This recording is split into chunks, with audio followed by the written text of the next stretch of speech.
Today, I have Miss Alysa Pace. Hello. We're going to do the Instagram bio. So it says LA hairstylist and extension specialist at Beaumain Hair Salon. So is there anything you would like to add to that bio? Blonde specialist. Ooh, blonde specialist. She does my hair. I have my hair up right now. Blonde right here. But she has definitely been helping me go blonde for almost the past 2 years. I feel like it's been a minute, right? So nice and healthy too. I know it is. It is very healthy for being blonde. Mm-hmm. Hi guys. Thanks for tuning in, everyone. So, Alysa, are you a good girl? 100%. 100%? Yeah. I'm gonna say, honestly, probably 90%. 90%. What's up with that 10%? The 10% could get a little bit naughty. It's naughty. The naughty side. It's the naughty side. But honestly, definitely a good girl. So just to set the vibe a little bit here today. So when I came, we were in Alyssa's space, and when I came here today, there were hummingbirds outside of the window, and Alyssa just flat out said, "I'm a Disney princess." And they're my pet hummingbirds. His name is Henry. He's been with me for 3 years now. But Henry was a Henrietta, had babies last year. So I named them all, and they're always with me. And she witnessed it all. I mean, you literally are a Disney princess. Yeah. Literally. Yeah. So you definitely, and the Disney princesses, they're good girls. Totally. Except for Jasmine. No, I feel like they all, though, have that, little side where they disobey or, don't do what they're told. And, I feel like every Disney movie has that. If you were a Disney princess, which one would you be? I want to say Moana. Moana? Yeah, because I'm a Pisces and I'm just so with water. It calms me down. Yeah. And I feel like I'm so her vibe, 100%. Yeah. And she's never focused on meeting her prince. It was all about just her finding her way with the water and being does she even have a boyfriend? No, there's nobody. It's kind of amazing. She's one of the only Disney princesses that doesn't have a boyfriend. Yeah. It's just one with water. You're giving Snow White with the birds. Yeah. And stuff. 1,000%. I mean, oh, yeah. But totally. That's something that no one would ever know, that you are Spirit Moana. Oh, totally. Yeah. Literally the hummingbirds are just circulating out there, by the way. Okay, my so happy little ones. Real quick, how we met. I don't remember the first time we met. Was it at Michelle's house? And was it at a pool party? Was that the first time we met? I think so. Yeah, I think so. I think it was the first time. It was at a party for sure. I feel like the first time we met was at a pool party at Michelle's house, and I was about to go to Italy, and you were like, "Who is this bitch?" Yeah. Not in a bad way, but I think this was how we met, maybe. And you were just like, I don't know. I feel like I remember having this conversation with you that I was about to go to Italy, and I don't know. Does that ring a bell? Oh, I'm sure. I have no doubts. I have no doubts me coming up to you and shit. It was. And then we just became. Well, we have a bunch of mutual friends. Yeah. So we have a bunch of mutual friends. And then I asked you to start doing my hair. Oh yeah, because when you left, you were like, "What's your number?" I need a new hairstylist. Yes. And then you texted me, and then she came in for hair, and then we instantly hit it off the second she sat in my chair. I will say that everyone I've gotten my hair done with, I have liked your vibe the most. Oh, thank you. Because I feel like you're a good mix of talking, catching up, but also letting someone chill for a second, and then also you're very efficient. Yeah. I have been in a chair getting my hair done for hours. like hours. Yeah. And I know with Alysa that when I come in, it's like how long it should be. Yeah, like 3 hours depending. Yeah, like so max. if it's I'm like never full, there. Yeah, totally. But other people, I feel like they just take for fucking. I have been in a chair for like 8 hours. Oh, and it's like it should not take that long. It's funny because when I first started doing hair, obviously it did take me that long. I remember I had clients that were like, "My God, I've been at the salon for like 7 hours," and I would look at like my other peers that were like so much like higher up than me, and they would be done in like 3 hours. Oh wow! And I was like, you know what? Like one day I'm gonna get to this place where I can do like a full head of foils in like under 3 hours. And now I'm completely at that place, and I have people telling me who take like 6 hours to do that, and I'm like, oh, it feels like good that I've gotten to that place, because I totally understand when it does take that long. How long did it take you to be able to do it in a shorter amount of time? I feel like with hair, I've always been like a really quick learner. That's like one thing. So I felt like maybe a couple years, 3 years to really like get the time thing down. With extensions though, it was so quick for me. Like, oh, interesting. So fast. Like a lot of people, when they do like a full head of extensions with carrot tips, it can take people 7 hours to apply a full head. I can get it done in 2.5. Like, I'm not even kidding. That's so fast. Insane. Yeah, it's crazy. I get it all the time. They're like, I've never seen, like, that's my thing for sure. That's the extensions. So interesting. Yeah, I'm very quick at those, and I love doing it. Yeah, you do love doing extensions. It's like my favorite thing to do because it's just like instant.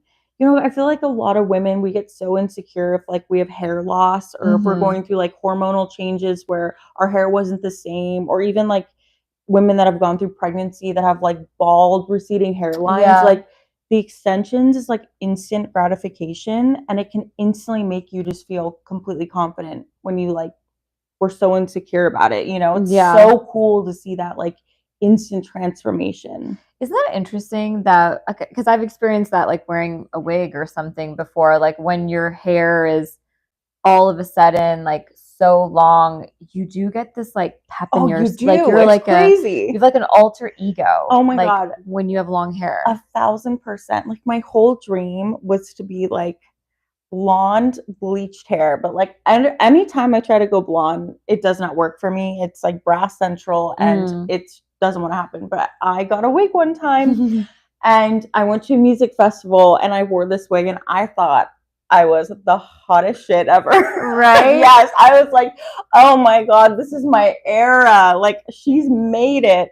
And then within 2 hours, I got the worst headache because wigs are so tight. It's insane. I was like, okay. And also they get done. So tangled and ratty. And like, and you have to do such a tight like bun to get the wig in there to make it look right. It's such a thing. But my 2 hours of blonde was great. Yeah. One day I'll get extensions. One day. Yeah, you'll love. Can you imagine? I would just become a pop star. Like if I got extensions, I would just be full like Lisa or Rose, which by the way, that's all I want to be anymore. I just want to be like a K-pop princess. Really? Kind of. I love this for you. I had no idea. I just like think they're so cool. Or even like Rosalia or Dua Lipa. I feel like they just get to dress so fun. Or like Sabrina Carpenter. So fun. I mean, like OG Britney Spears, Christina Aguilera. Like just like being a pop star, just you get to wear whatever you want, and you get to have all different kinds of hair and nails, and you really do. Yeah, it's so fun. That would be my dream. If you could be one pop star, like with music too, where you connect with the music and you're like, this is so me right now. Britney Spears. Really? Yeah. I love it. That's such a good one. I know. So good. They are making the Britney movie, and I know I'm like a little old now, but like I would love to play Britney. And even though I don't sing or anything, I'm sure there's other, like Sabrina Carpenter would be really good. I feel like to play Britney. So yesterday was April Fool's. I saw that. So I remember I'm like washing my client at the shampoo bowl, and one of the girls is like, oh my God, you guys came in the back while we were shampooing. She's like, you're not going to believe who's playing Britney Spears in the biopic. I can't remember who it was. Ariana Grande. It was something so bad. Yeah, it was Ariana Grande. No, because that would this was a different one. It was, no, I'm telling you, it was unheard of. So this was a different April Fool's they did. Totally different. It was somebody that was like, you would die over. Who? It wasn't even a singer. It was somebody weird. That it was, trust me, at least Ariana Grande is like in Wicked and can like actually sing and is a pop star herself, right? Yeah. But this one was so bad. I was like, what?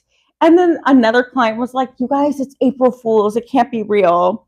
And then it was like an April Fool's thing. But I thought it was the funniest thing ever. I was so mad at all the people who April Fool's me yesterday. I was like, just leave me be. Yeah, like, you're just leave me alone. Especially we don't need it. Especially the men who were trying to flirt with me by doing an April Fool's. No. Yeah, like 2 guys tried to like do something, and I was just like, I like texted you. One guy was like, hey, why is there? Did you mean to post a nude on your stories or something like that? Oh, I hate that. And I just was like, what? That was the first one to get me in the morning, right when I woke up. And then another guy would again like, and I was just like, bad joke, like inappropriate. Like I don't like, leave me be. Like I got that one time. So, like a guy texted me on April Fool's and was like, somebody hacked your Instagram. Yeah. There's photos of you all over. I completely fell for it. I was like, what? Yeah. And he's like, April Fool's. I'm like, ugh. But these are men I don't even really talk to. It was like they were shooting their shot on April Fool's. Oh, hell no. And I was like, guys, make a better moment. These men, I swear, they need, I feel like with women, these days we follow all these accounts that like teach us about like love bombing, stay away, or how to like be a better person. And I feel like men have no clue and like don't follow anything, and like they need lessons. They're following cars and watches. Oh, and I don't know, like what do men follow on Instagram? And hot women. I was talking to this one guy. You guys, she knows this, in January I got on all the dating apps. I'd never tried them before. I'm like, dabbling. And I was talking to this guy on Hinge and he asked my number and I was like, great. Like one of these guys is actually like following through, wants to take me out. The second this guy gets my number, I'm not kidding you, at least like 6 selfies. Ew. Just selfies. And I'm like, but why? But like, why? And then one of these like dating experts that I follow on Instagram, it was so crazy. The next day, I took it as a sign, and I did not go out with this guy because I really like him so into signs. He did a whole video just on guys doing selfies. He's like, bro, why are you sending her a selfie? Like, she don't want to see it. In fact, it's a turnoff. Yeah. Like we don't want to see it. I even feel like in relationships, no. I almost would rather a dick pic over a selfie. I agree. I completely agree. At least go for it. Yeah. I'm like, I don't want to see your... Or like you at the gym. Yeah. It's just, I didn't ask for it. Therefore, I don't want to see it. Yeah. It's a little much. It's too much. Wait, but were any of those selfies on his dating profile? Or no. Whoa. Oh, no. These were like every day. Just chilling at work. I'm at the gym right now. I got a gym selfie at 1:30 in the morning. Why was he there? I woke up and I saw this text and I trolled him so hard. I was like, there's nothing like a good gym selfie at 1:30 in the morning. ... He's got issues. I mean, also, is it only 24-hour fitness that's open 24-hour, or are other gyms open that late too? But a part of me thinks that he like worked out in the morning. He took a gym picture of himself, and then at like 1:30 in the morning was doing God knows what, and was like, oh, I forgot to send this to her. Let me send it. Like, I feel like it was that thing, because nobody works out at 1:30 in the morning. No. Like nobody. And also, I feel like if you're just not into someone, you're not into him. Like if it was someone you were into and maybe they were sending you these photos, you would be more into it. No, or you just wouldn't be. I think you would totally. I could be like really into somebody if they're sending me selfies. Oh, that's gonna go put you down to here. Mm-hmm. It's not a turn on for me whatsoever. I think it's so weird. Unless we're like out, like maybe he's on like a work trip and I haven't seen him, and I'm like, I miss you. Like, I want a picture of you. Then 1,000%. But like throughout the day or days that I haven't seen you, Yeah. I don't want it. If you're a man, you shouldn't Don't even do it. be Just don't do opening it. your camera on your phone during the day. Yeah. No. Yeah. Because it's like, how many times are you at the gym I don't taking go to the selfies of gym. yourself? Yeah. But it's like not something women do. It's just like, it's a guy thing. But I don't think that they were taught. I think we think it's like attractive or like hot, but we don't. Was he like buff? Yeah, I mean, he had like a good toned body for sure. Yeah, I mean, but I'm just like, I don't need to see it, you know? You know, it's like another dude's body. You know what I mean? Was it like hot, like in any way? But it's like not something I would think is hot. So it's like, no. Okay. I'm gonna show her after. I kind of need to see. We're gonna get her opinion after of this photo, but I was like, no. There's nothing like a good photo from a man. Like, what would be like a good photo from a man? I want a picture of your face. If you send me of like a selfie of you with your shirt on and just like you smiling and you look so cute and handsome, or that would be like so cute. Or if you're cooking, or if you're like walking your dog, like that, I want to see. What if he handed his phone to someone and was like, will you take a picture of me? So it's not a selfie, but it's just him and someone took his photo. It's still so weird. Okay. I remember I was dating this guy and we went on a couple dates and then I went over to his place. And you guys, I went over there and I saw Christmas cards. But he's like, I send Christmas cards to people every year. And it was just a photo of him under a waterfall with his arms up going like this. No. And I look at him and I said, you sent it? He's like, yeah, I sent it to all my friends and my family. He's like, I do it every year. Sends Christmas, like a selfie Christmas card to everyone. In the waterfall? Yes. He's like, I was in Niagara Falls and I was like, what?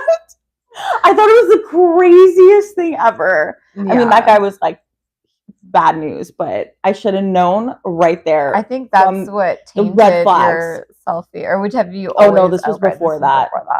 Yeah. Okay, we're gonna get more into dating and things in just 1 second. But see, also, I feel like you're one of my favorite people to talk to about dating, because one day when I was getting my hair done, you said something that really stuck with me. You were like, girl, like I hear it from women like all day long, the same stories. And I was like, wow, like talk about like if you were a scientist and you were doing a study and you had all these experiments, like all these women coming in just 100%. Saying the exact same thing. Like you're a good scientist, like in that way. Because all I do is work with women all day long. And I'm even surrounded with women who work at the salon.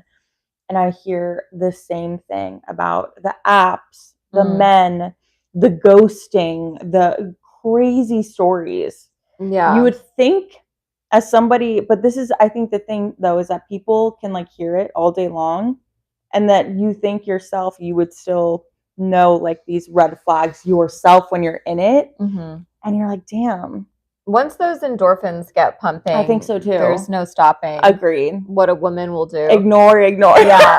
Yes. Yeah. Totally. Once we see that bright future with that man. It's always the idea. Women love to paint a picture of our future with 100%. This person so quickly. Like we always are like the one date. Oh yeah, this is going to go somewhere. And like men, they don't think like that. They're thinking, am I going to take her home tonight? Yeah. All right. Well, this is going to be good. Well, maybe this will be like and normal. We're like, is he available? For the next date. I'll see you tomorrow. Yeah. Like to come home to meet my family. Yes, 100%. It's like how we're wired though. We can't help it. It's like hard wiring. Yeah. It's really, until we get the ick. And then as soon as we get the ick, then we're like, I was like reading up on this thing and it said that men love dopamine. It's like, this is why men love the apps. It's because anytime they talk to a new woman, and we don't get this, it's more men because of how high their testosterone is. they're instantly like, oh, dopamine hit when they're talking to a new person. When if we talk to a new guy, it's like, okay, like we get excited. It's like normal. But it's like when women, we're more attached to oxytocin, and that's when we sleep with somebody, and that's why it's like, oh, we get way more attached than men do. And it's so interesting how it's totally two separate things that can be so different. Other than the one thing get released in men, like when they're like, are there? Well, oxytocin though does get released in men too. It just apparently it's so low that it takes them longer. So it's like they can sleep with someone one time and be fine, when we'll sleep with someone and get attached. But if you sleep with them multiple times, then they get way more attached to you. Oh, interesting. So it is like a science thing, but it does. I was reading all about this and it was so interesting. But so with my ex, the one that I've talked to you about, who I was dating a few years ago, that you know who they are, I remember I did not sleep with him for the first month or two, maybe. And because I was like, I don't know about this guy. I just got a feeling that I was like, I don't know. And then he took me to Palm Springs. First of all, he paid for me to take an Uber out to Palm Springs because I didn't want to go the day before with him because I had a party to go to. And he was like, I'll just pay for you to get an Uber. And I was like, oh, okay. How do we feel about that? It was kind of a baller move. It's kind of nice. Yeah, it was like kind of like I'm down for it. Why not? Yeah. That's fine. You pay for my Uber. Yeah, but it was to go spend a few days in Palm Springs to go to an event for one of his clients, but also his mother and stepbrother were going to be out there, and I was going to meet them for the first time. So I felt before you've even Wow, that's crazy. Okay. And I told him, I was like, is there an extra bedroom? Because I might want to sleep in another room. And he was like, okay, well, we'll see. So I met his mom. We went to the party. It was all like glitz and glam. And then did you like the mom? Did you guys like hit it off, or did the mom think it was a little weird? The mom actually didn't think it was that weird. I wouldn't say we hit it off, but it was fine. But I think it was like the idea of like, oh, he's serious because he Ubered me to Palm Springs and introduced me to his mom. The family and I like whole thing. Met his clients and the family. I was like, okay, I'll sleep with the guy. So I slept with him. Oh, on that trip? On that trip. When his mom was like in the other room. Yeah. Oh my God, stop. So I slept with him on that trip. And I will say, in my mind, I attached myself to him. And it was, I had not attached myself previous. And I remember on the car ride home, and he was like going to drop me off at home. I was like, we're not just going back to your place. Like, I have to go home now. And I was like, are we breaking, is this it?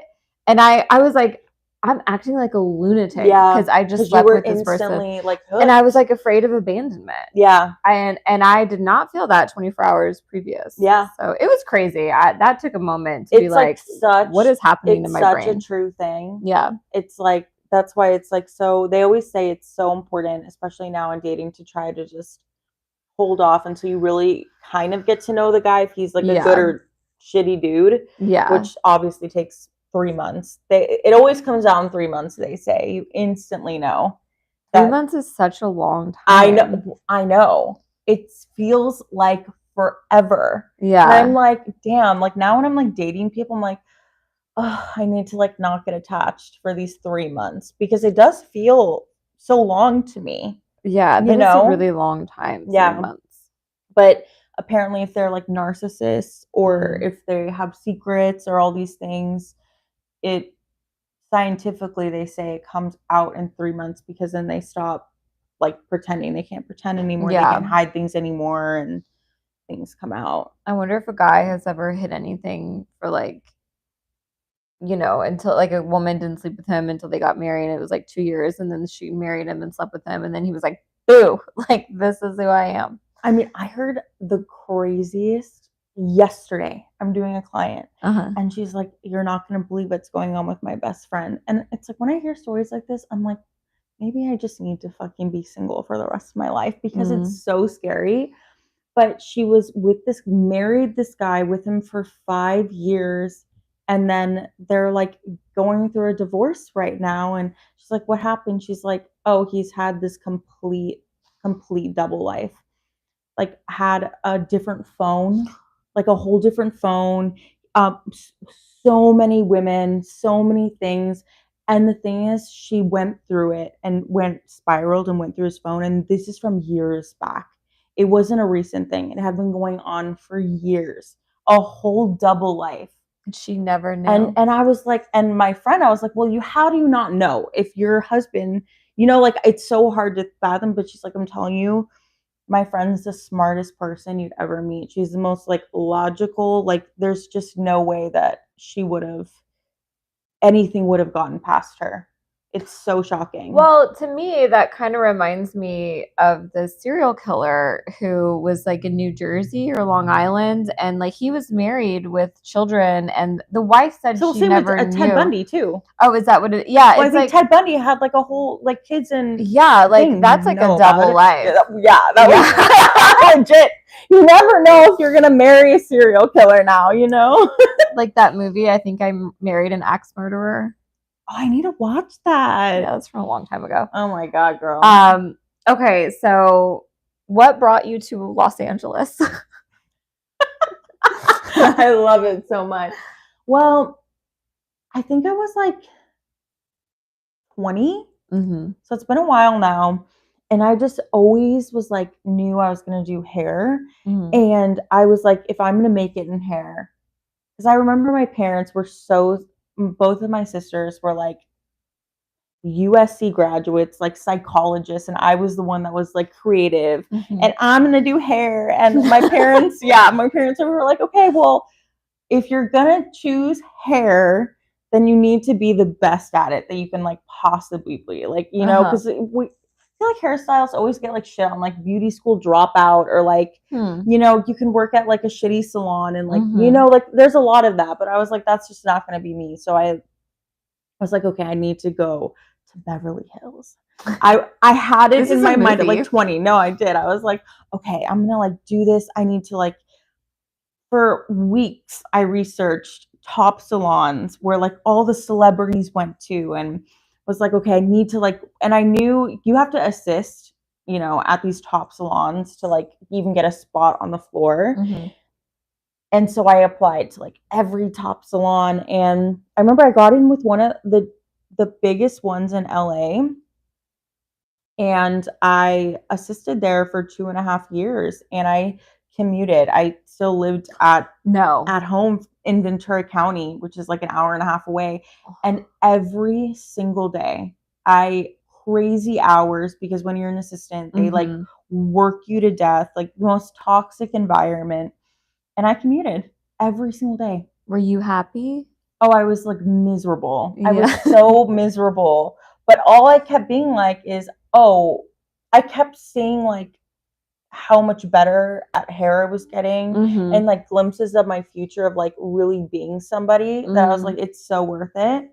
And I lasted a little over 2 years there before I quit. And then one of the stylists that works there, who does like Katy Perry's hair and is an incredible hairstylist who I always looked up to, he just saw my spirit, because I'm such like a happy, like free spirit person. And he just saw like how much I was getting like to be not myself anymore. Oh, wow. And he was like, I work part-time in a different salon in the Valley. And he's like, do you want to be my assistant and like not work here anymore? And I didn't even think twice. So I was like, yes. Wow. So then I did that for like 1.5 years, and then that commute was a little bit better. It was, because it's like through the valley. Yeah. But then I noticed the price difference of what you can charge in Beverly Hills to the Valley. But there was something about the Valley that I just absolutely loved, though. I loved the vibes. I loved how chill it was. It was so nice. But it brought me back to, being a stylist at Beaumain, and I've been there since I opened for like 8 years now. Wait, is that the same person, or wait? Who? Different. So I quit with him in thing, because I was friends with the owner at Beaumain, and she was like, I'm going to open up my own salon. Do you want to come and not assist anymore? Do you want to be a stylist? Oh, wow. And I felt in my heart it was time for me to like not assist anymore. Yeah. And he totally understood, and it was really like great. And then I just like did the leap, and then I've been doing it ever since. But I mean, yeah, it's such a like a crazy hard road. Yeah. And a lot of people, I've seen so many assistants, so many people throughout the years that just quit. I don't think people realize how hard it is to like be on your feet all day long, have to talk, have to be on. If you have one bad day and if you're off, your client's going to notice, you know, that you're not talking as much or something is. And it's like, I've always been like so professional too with not airing out what's going on in my personal life. I'm very much like, I don't want to say a therapist, because I'm definitely not, but like I always hear people's problems all day long, and I try to just be like a support for them and like give somewhat okay advice, you know? Yeah. But not like. Are people like when they come? Sorry, I was like when people come and see you, do you feel like people like a lot of people like sit in the chair and just release everything? 1,000%. Oh, really? But you know what though? It's funny because even when I like go out to a bar and I meet someone new, they also do that? They do the same thing. I think it's a me thing. Yeah. I think I have it like worse than the normal. Like I feel like I can just like bring it out of people somewhat and learn their like life story in a couple hours. Yeah. Just it always happens to me. I think it's like when you're a good listener, because that happens to me too. Is totally. That people will just start talking and I'll just start listening, and then they just don't stop talking, and then it's like I know everything about them. I know everything. But it's like I think it's such a gift though to be a good listener, because there's so many people that aren't, and I see it daily, right? Because they'll do the polite thing to you and be like, oh, like what's going on in your life? On the phone, really? Texting. Oh yeah, like, but it's not their fault. I just think it is something. It's a gift. I feel like if you can really just, and if you like it, I love listening to people. Like it makes my job so much better. I love meeting new people, hearing their stories. I'm so interested. I feel like you've seen it in your chair. Like I loved hearing all about your dating. I was like, tell me more. I want to hear everything. Like I love a juicy story. I love a juicy story. I'm like, give it to me. Like, let me know about you. It's so great. You know, it's so interesting. Yeah, I feel like my stories at least are like fun. It's not like she always has the best out of any of my clients, the best dating stories. And that's just because I date. They're so fun. That's just I date. Oh my gosh, so many good ones. I was like, we're in like Sex and the City right now. One day I'll get married and then I'll come in and I'll be like, well, he farted. Yeah. Like, you know, like I won't 1,000%. You're like, what's going on? It's boring. Everything's boring now. I just have children and they're just running around acting a mutt. So we kind of talked about how you got where you are career-wise.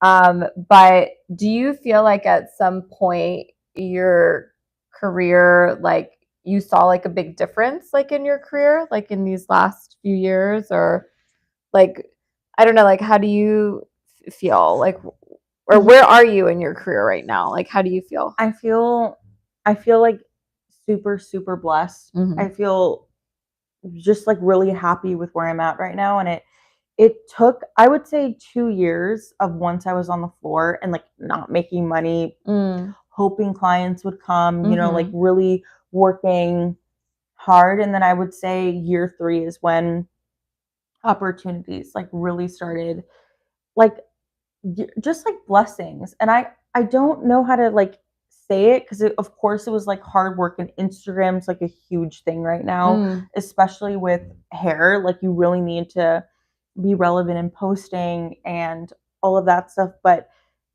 I feel like because I kept on getting like celebrity clients, but it was from me being really nice to people from years ago, of random people I met. Really? Yes. And it really meant so much to me that I'm like, oh, I'm so glad that I was friends with that person and I was really nice to that person. They remembered me from years ago because they just referred me someone, like those kind of things. Like one of the assistants that worked at Beaumain for like 2 months, she was going through a really hard time, and I was just like really nice to her and really supportive, and she wasn't happy there, and so she left.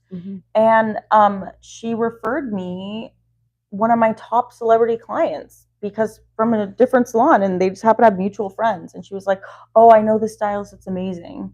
And then like I got that, and then like I was really good friends with one of the old stylists who only cut hair at Beaumain, and he was there like 1 day a week, and he referred me Ariana. So I got like Ariana and like all these like, it's like weird things like that where I'm like, okay. It was really just you being nice. I mean, obviously they probably were like, oh, she's really good at her job. It really was though. It's like if I was not, I feel like a lot of people don't take the time to like help other people, or they think people are less than, especially it's like an LA thing. 100%. If you don't think you're somebody, you could be rich and dress like this and you would never know, but unless you're driving up with have a Rolex on, or then you're gonna get like looked at. And I just think it's so important to like, you never know who anybody knows, and you always should be like really nice to everybody that you meet or are less than or having a hard time, even because I feel like it always comes back around. I do feel like now that you said that, I feel like I never got that LA vibe from you, like that bad LA vibe. Like you are probably more the like local Southern California, like pretty chill, laid back vibe. 1,000%. Rather than because I think we talked about this before. We talked about it like about friends, like certain people, like kind of social climbing. Totally. And I was like, oh yeah, I never felt that from you. Yeah. Like I just felt like you were just like chill and like you just like want to have a good time, and like I just saw it throughout the years and how toxic it is, and it can be, and how it really can like even affect your mental health. And I just always really stayed away from it, and I never liked it. It was always something I was like, oh, this is not for me. Kind of thing, And I think it's so easy for people in LA to because to get sucked in. That's just the vibe. I mean, even with like influencers, like I thought actors were flaky, and then I made friends with some influencer girls, and like those girls, like that's a whole nother breed of like person just playing those games and like canceling and social climbing and things like that there is a lot of that in LA. And so it's nice to hear from you saying that you were just genuinely nice to these people who really had nothing, you didn't really have anything to gain like at the time from them, and they were just going through stuff, and you were nice to them, and then you saw that beautiful like blessing from them. Like I think that's a good way to put it. It really was. And somebody who like really helped me in my career, I was doing a huge celebrity. She was doing her makeup, and I met her for the first time, and the makeup artist was like 50, had kids, and I was, I think, like 23 at the time, and I just loved this woman. I was like, I don't know, she just, I just really connected with her, and she was like, I don't know, I've never had a 23-year-old be like this, like nice to me. Like she's just doing, I thought she was the best, and we became friends. And that woman literally changed my career. She referred me every single one of her clients, that makeup artist. But I think like it's just as she said it though. I didn't know her clientele. I didn't know she was that busy. I didn't know anything about this woman other than I really liked her vibe. I loved her as a person. I thought she was so talented, and we laughed. Yeah. It was like nothing else. I didn't care about her age. I didn't care what she looked like. I didn't give a shit. Yeah. I will say that other than also being a Disney princess, you are also an old soul. Oh, because I am myself a 50-year-old lady. Yeah. Like 1,000%, you guys. And you're still so young. Yeah. Like, and you're an old soul. Like 100%. Totally. I hear it daily. Yeah. Yeah. I really it's so funny. But yeah, she really did change my career though. She was amazing. Is she still like doing makeup? Every once in a while now. She's more retired. She'll still do a couple of her like celebrity clients here and there. And yeah, I love her. We still keep in touch. But it's so nice. Wow. Yeah. I'm so happy for you that you encountered these people throughout. But I also think it's like your energy. Like I think you attract because one of our mutual friends that I really enjoy the most, Michelle, like is a good friend of yours, a good friend of mine. Michelle. Yeah, Michelle Cash Music. Yeah. And that's just like a energy vibe, like with the friend group, because there's a few people in that group, and it's like it's interesting to see like who gravitates towards who, like friendship wise. Oh like my God, you know, totally. Yeah. And it's funny because me and Michelle met like early pandemic when everything got shut down. Like Leah calls and she was like, my friend Michelle like really needs her extensions done, but the world's shut down right now. Would you want to come to her house? She needs those extensions, folks. Yeah, and 1,000%. I remember like I went over the first time and she a little intimidating. It was really like standoffish, and I was like, I'm gonna crack through this person because I really see. Do you think she was just afraid of COVID? I think it was everything. Okay. But I also think she is such a she is more of a guarded person at first, and then if you're friends with her, you're in kind of thing. Yeah. And it was the second time I was like, oh, we're gonna be like best friends. And we were like it totally. I feel like I broke down all those like barriers for sure. Yeah. For sure. It's just life is so interesting. It really is. Who comes into your life and for how long and at the right time, too. So, okay. We talked about that. Okay. What is your relationship to money? So this is a funny one because my family gives me shit about this all the time.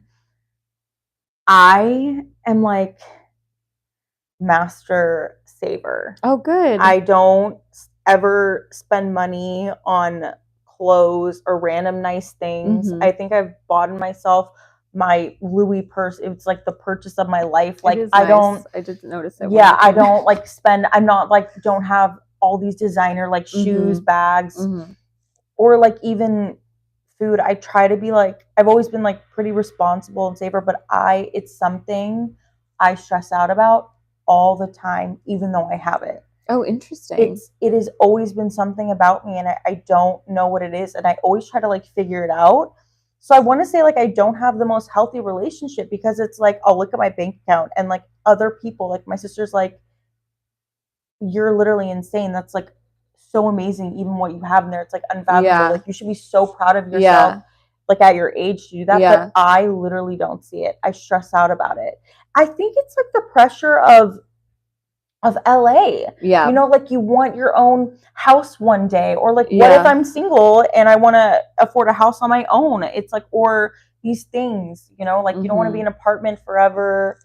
Or I think it just goes to all of that. I mean, first of all, you should be really proud of yourself for being able to do that because it's not easy. But where do you think that comes from? Girl, I asked myself, I think it was last week, you guys, I was up till 3 a.m. stressing out about random money. I was like, what is going on? You know what it was? I had a dream. I woke up and not my savings, my checking account was empty. I had a dream about that. And I'm like, I like woke up in a panic. I know. Yeah. I honestly have no idea. That's so interesting. I know. I think about it all the time. Like, how did this? I don't understand.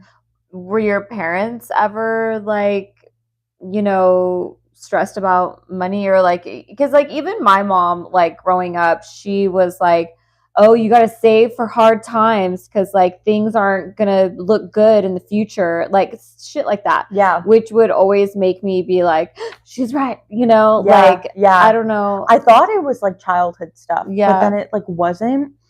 And the only thing I had this thought, I don't know, I think it was like a year and a half ago. I don't know what brought it up, but I was like, I like weirdly thought, I was like, well, what happens if I die tomorrow, right? Like, what would I want to give my family this to go on a nice ass, great vacation. Oh my God, you're acting like you're 70. No, literally though. Yeah. And these are the thoughts that go in my head. And I was like, oh, but like if you die tomorrow, that's all that you have to your name. And I said that to myself and I was like, that is so fucked up, first of all. Yeah. But I think that subconsciously that's where my mind goes, because I think money is worth, and it's not. Yeah. It is literally not. It's anybody. It is completely not. Yeah. But I think the pressure that I've always put on myself, I've had a job since I was 15. Wow. My first job was at Tilly's. Oh. Yeah. I mean, like I always have worked since I was 15 and like full time, and I've buried myself in work, you know, like so much. Do you think that stems from the worth thing? I think so. I really do. I think it's like even at 15? Yeah, I think it always was like if I'm not doing anything. Like the pandemic, for instance, was so hard for me because I was so worried about getting sick. So I didn't want to like do clients outside because I didn't know what it was. I wasn't that person that would like wasn't scared of it because I didn't know what it was. And not working, I was like, oh. I am not feeling good about myself. You know? 100%. Yeah. You know, so yeah. I just always felt like it kind of went back to a worth thing for me. Yeah, I get that. Yeah. But you are working and like you are totally fine. And so do you feel like sometimes do you compare yourself to other people in your industry and feel 1,000%. This is something that I hear about all the time with other women that work in the industry as well, is we're always comparing ourselves to these people we see on Instagram or whatever. But at the end of the day, we literally do not know anybody's finances. Like we don't know anything. I have one of the girls at the salon, we're so polar opposites because I'm like a saver, right? Think about my future. And she is always head to toe in designer, living her best life, such a queen. And she was like, Alysa, if I'm dying tomorrow, well, thank God I didn't save that money. She literally was like, I'm living my best life right now because I'm in the now. And her brain literally thinks like that and is functioning like that. And I'm like, wow, that's kind of amazing because she honestly has a total point. Yeah. Because we literally don't know. Okay, I always like to think that it's like the board game life.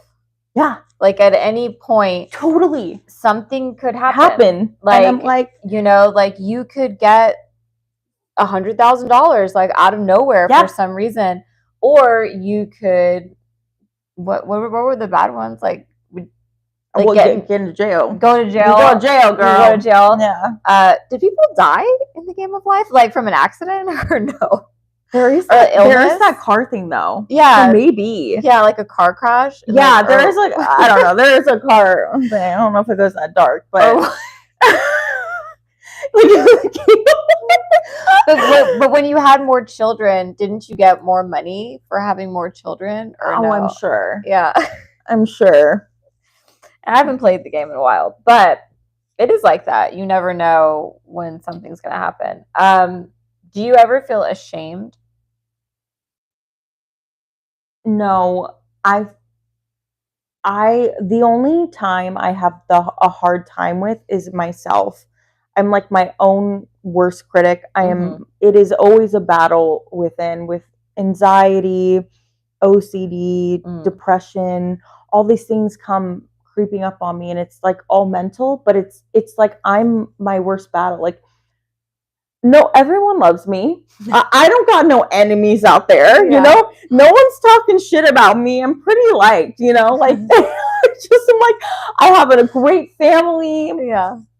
But I'm like, it's always a battle up there. So I feel like, yeah, internally, if I didn't have any of these negative thoughts about, self-worth or just anything, like where would I be in life? I always think that, if we didn't have any of and everybody deals with this, it's very common. But I do think that at the end of the day, like we are our worst enemies for sure. And we do hold each other, like ourselves back, whether it's fear of, you wanting, I see people stuck at my clients who have worked with the same jobs. That is so toxic and awful, and they're underpaid and they're so talented, where I know if they were to go to apply or ask for more money, they could 100% get it. But I just think people are so fearful of taking risks and chances. You're a perfect example of literally, like, you were like, I'm going to do a book. I'm going to do a podcast. I'm like, you quit your job. You were like, it's like you didn't have any fear of what was like next for you when you came into my chair. I was fired from my job, but like, most people though would be like in a funk or just anything. You were like thriving. Well, I had a moment. So in December, because I got fired from a few jobs, and then December rolled around, and I'm not gonna lie, I saw some of my peers getting nominated for awards, and that really struck me. I was like, what am I doing? Like, why? Like, get it together, Bianca. And I remember I was really depressed for like a few days. It was like 3 or 4 days. And then I was like, I can either be really down on myself and really sad and compare myself to these people, or I wrote a book a few years ago. I can just publish that book. And one, it will take my mind off of thinking about these other people. And two, it's like, I'm going to create an opportunity for myself. And it's just something positive instead of staying in the negative and comparing and crying and whining about it. I was like, no, you have to take action. And I will say, I was talking to my therapist today about this, is that being fired from those jobs was the best thing that ever happened to me. And I hear this. Yeah. It happens to people, and you feel like it has something to do with you. Like, what did I do wrong? Most people get fired for not doing anything wrong, right? It's financial. These people don't want to pay you or can't afford to pay you. Yeah. So you're let off, and you think it's like a self-worth thing, right? Like, what I could have done my job better. Newsflash. No, that's not, that's normally not the case. And the fact that you just were like, it's so true. It is like a mindset at the end of the day. You only can let yourself be in a hole for so long. Well, there's 2 options. Yeah, it's only you go down and you go up. Quit or you keep going. Yeah. Like, that's it. And like, I do feel like I understand, like, it is okay. It is fine. I use other people's success as motivation.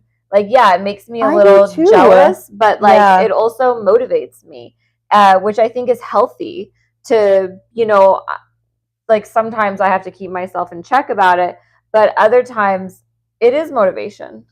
Yeah. I couldn't agree more. I feel like that's what motivates me the most, is when I see my friends or people that I really value as a person. Yeah. Like, or I really like as a person, and them doing well or doing things successfully and just thriving. I feel like that's what motivates me. Or taking like these risks. When you're a good person. Yeah. Because I feel like I see these people that are not great, like thriving or rich and so successful. I'm like, God, but you're like kind of a shitty person, Well, 9 times out of 10, they did shitty things to get to where they are. Well, exactly. But then in the end, something always comes out, I feel like, at the end. So someone said to me the other day, I was on a date, and the guy said something to me that has really stuck with me. And he said, everyone pays. It's like, in the end, everyone pays. Like, it's nothing, like, you're going to pay for something, like, in the end, like, if you did something, like, like nothing, kind of like karma. Yeah, I was going to say, it sounds just like karma. But yeah, everyone does pay. Okay, so let's talk. Okay, so something I talk about in Good Girl is I talk about some health stuff. Mm-hmm. So I had a few things happen to me where I had to go start seeing doctors, and I felt like I was really gaslit, and I felt like I was made to feel crazy like several times.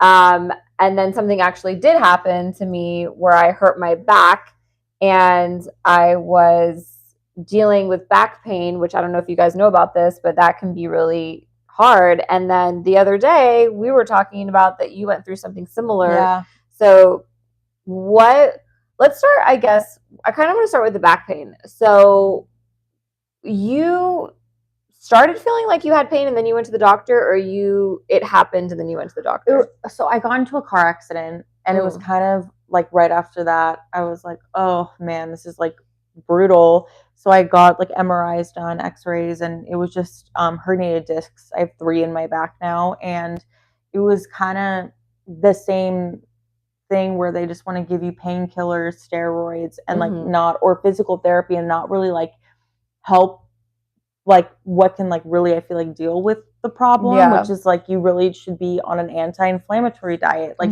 don't eat sugar, like don't drink alcohol. Like there's so many other things that can help you before that. But finally I got on the right path and got like epidurals, and that like saved me, because I literally thought I had to quit hair literally at like 27 years old. I was like, oh, I'm gonna have to literally find a whole new career. Okay, so this is an interesting part about the body.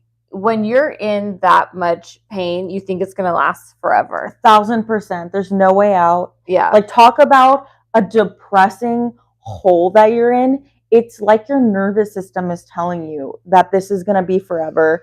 This is gonna be your new normal. You need to find a new career. You need to do something else, and then you're gonna have to live like this forever. Like you're stuck, and then you just get so depressed about it too. And I think especially when you're in that much pain and you're always focused on the amount of pain you're in, I feel like it really does completely affect your mental health too. 1000%. So who ended up recommending epidurals to you? This was a second doctor I went through. I felt like, thank God, with my back issues, that healed up pretty quick, for sure. More so, other health issues was like crazy, like absolutely crazy. But with yours though, did it take multiple doctors for you to like find out what was going on? Do you know how you got your injuries? It was repetitive. I think it was doing yoga the same incorrectly, like for 10 years, which no one ever talks about.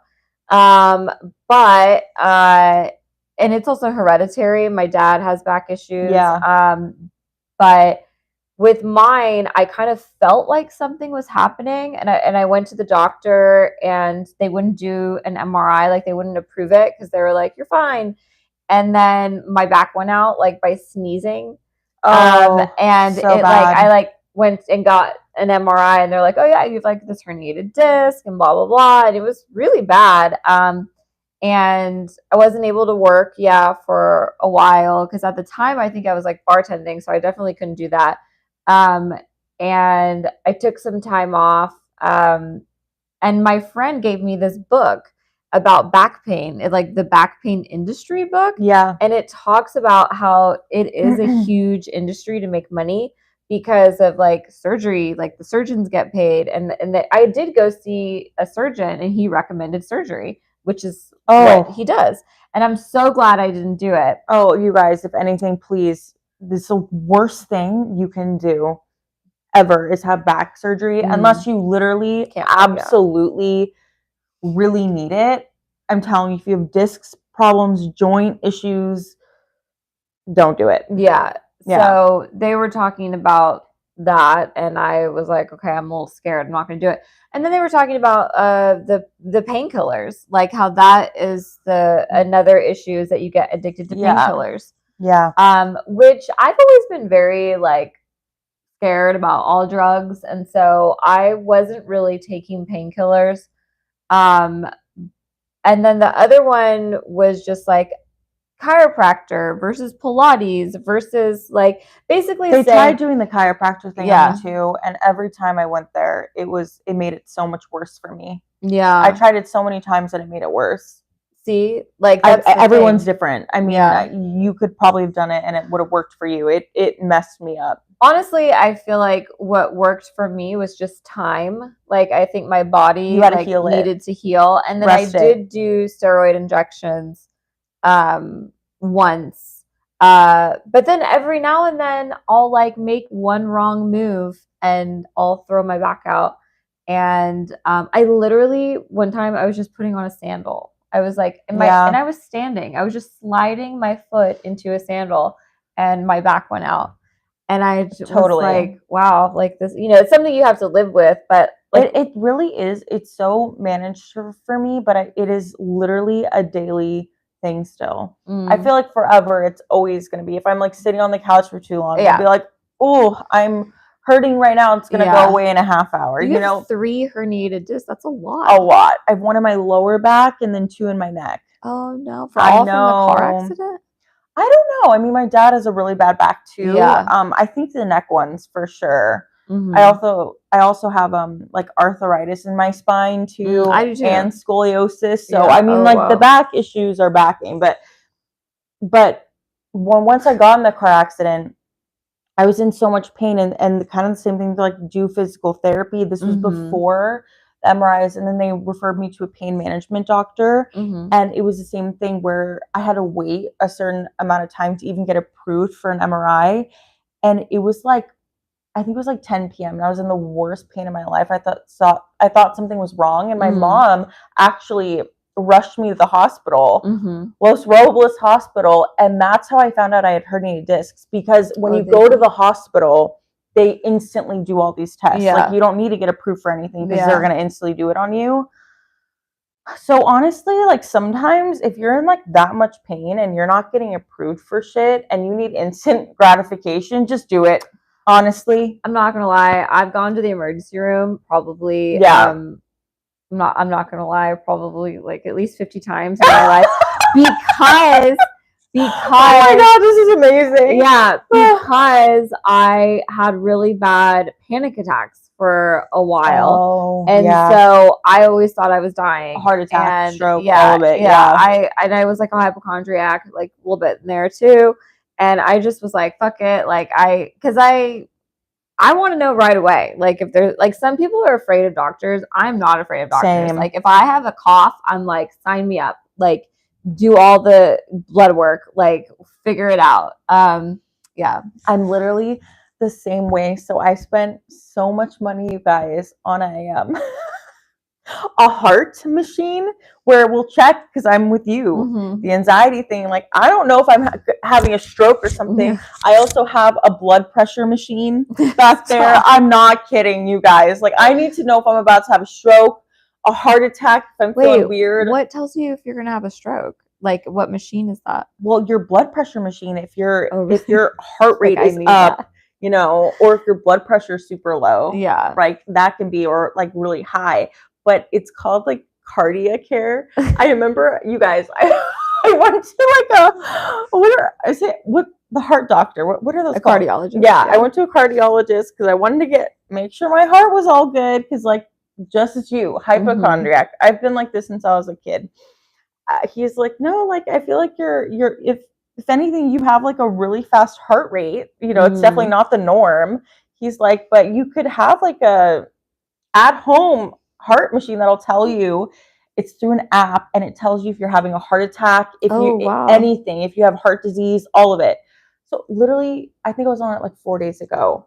My heart started fluttering at like 10 p.m. and I like got on that shit. I was like, oh, they're like, no, you're fine. I was like, okay, whatever. Oh my god, I need that. It's just comfort. Then I don't need to be like, do I need to go to the hospital right now? Yeah, I have everything. Yeah. Sometimes I'll get like heart palpitations. That's me. Yeah. And it scares the shit out of me because I'm like, what is it? Although I will say, so I was in New York at the time and I was having all these panic attacks, and I would go to the emergency room, and finally somebody was just like, they referred me to a cardiologist, like when I was in New York, and I went and they put me on a 72-hour like heart monitor. Yeah, that's me too. Okay, so we did that. Yeah, I did the same thing. Then I also got an echocardiogram. Me too. And he told me, he was like, okay, so he was like reviewing all the charts.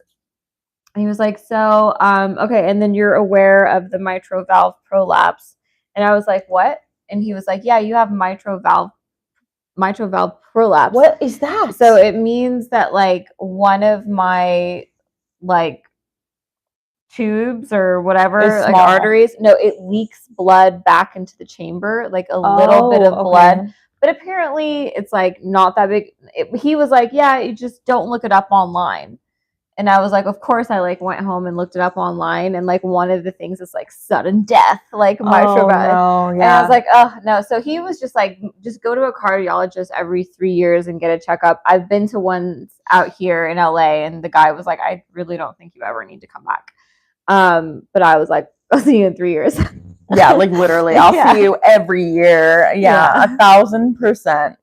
Also, it's so important to find a doctor that actually likes and listens to you, even if you're being crazy. Yeah. The fact that they're like, oh yeah, I got you, girl. I'm like, you need to find a doctor like that because they are out there. Yeah. Somebody that's gone to a million doctors is rare to find, but when you find them, it's like, yes. Yeah. Totally. No, I definitely will also add to that I have had so many different doctors that bedside manner. I feel like I could do Yelp reviews like on doctors and their bedside manner. And some are just significantly better than others. Some doctors are so terrible, especially to people who have anxiety. Like they only make the anxiety worse. All you have to do is just the way you talk to someone who has anxiety. It makes such a big difference. So they need to be, well, I think what it is that the doctors these days are just all super overwhelmed. They don't have time. They're not, and whatever, like rushed in and out. But at the same time, it's like I also see doctors that are really great. So it's really just personality. I think so too. And also, like, you're just because you're anxious about something doesn't make it not reality. 100%. Like, you literally could think you have something. This happens to so many people. And because, like, you seem more anxious, you're going to look like you're crazy. But, like, you actually were right the whole time.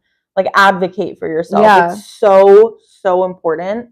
Most of the time, your intuition is, like, completely right. And it's totally spot on. And that also happened to you, right? Like, so many times. I mean, like, I went to so many gynecologists because I just was in so much pain daily and was just dealing with so many issues. And every gynecologist I went to told me the same thing, that it's normal, you're fine. Basically always diagnosed me with something called vulvodynia. I had 3 people tell me that, even though like I knew. When I went home, like, as you was like, I'm looking up these symptoms and I'm like, it's just not right. Like, I knew it wasn't right. And it was like this for like 6 years of me going to like 8 different gynecologists. And then finally I went to one and he was like, hey, like, have you ever been checked for endometriosis? And I was like, what is that? I didn't even know what it was. And he was like, I really think that you have this. And I 100% had it. And I had the surgery, and it was the most life-changing thing I've ever done in my whole entire life. Everything. Just, I was like, thank God. So why did none of those other doctors happen? And this is the thing. I just feel like we have a really bad, I feel like gynecologists are like the ultimate gaslighters. I'm sorry. I feel like they're not educated. And this is me. Like, I just feel like I hear this with so many women. When it comes to women's health and healthcare, I feel like people don't really give a shit. I feel like this is definitely a thing I hear all the time. And especially in gynecology, people get misdiagnosed all the time or put on hormones when they shouldn't have, or all of it, you know? And I just don't think that people know or studied enough about endometriosis. I think every gynecologist should know about that or try testing for that, you know? So you just take a test and then you found out you had it? Well, it's really, really hard to diagnose. If you have it really bad, you can see it through an MRI, but most of the time it really just goes off of symptoms. And then you have to have a laparoscopic surgery in order to see, which it's like, yeah, it's hard. But I mean, if you have all these symptoms, you most likely have it. You know, it's not really something else. Because like other times it can kind of feel like PCOS or things like that, but you can test for that. Do you feel like people study gynecology and go into the profession just because they know that there's always going to be work in that? 1,000%. And I think it's easy, right? Oh, let me just do a pap smear. And this is no like dogging. I think some, like my gynecologist, I've now changed my life. And I think he's so amazing. And I think he listens to me. And I think he knows. He was the first doctor to even tell me about I'm on birth control because I have to take birth control so that endometriosis doesn't grow back.